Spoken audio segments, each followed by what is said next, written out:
And everybody jumped in and they changed from celebratory to life-saving, yeah. and literally on a dime. You and I were talking about I mean, the fact of the matter is you're going to have a lot of people who are, by their profession, first responders who are just there as just enjoying the parade. But when something like this happens, obviously they flip the switch immediately. You and I were talking about something when the parade started earlier today.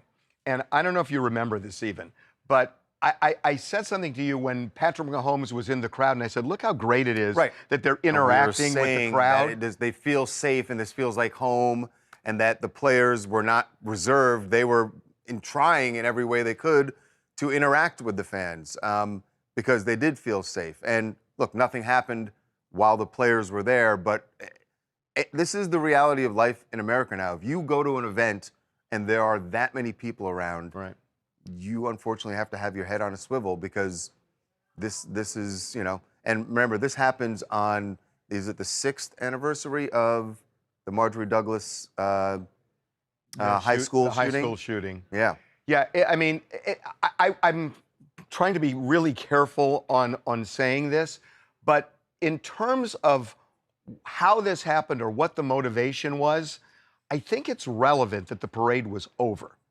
Yes. Because I know what you're saying, that it would appear that they weren't trying to inflict this on the crowd because it didn't happen during the entire parade, which lasted a long, long time. Right. It happened as people were dispersing.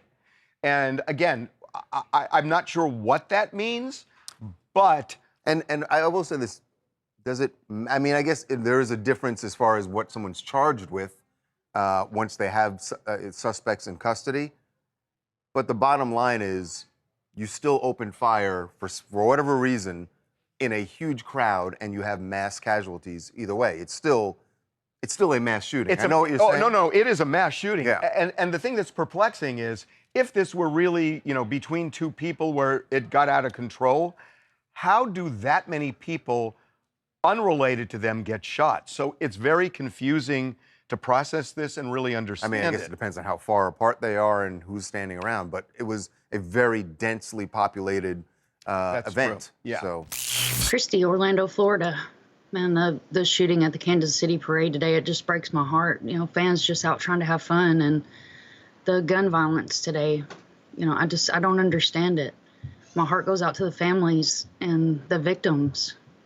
I did see the heroic tackle that was made by one of the civilians. There was a lot of heroism on display during this event. And this is the last thing on everybody's mind right now, but this is going to change these parades forever. Yeah. It's going to change this forever. And I guess obviously the bad news is you had so many people in that area, and it allowed for so many people to be injured. But this was also, there was so much law enforcement, first responders who were there just as practice for an event this size, and it certainly, I think, helped.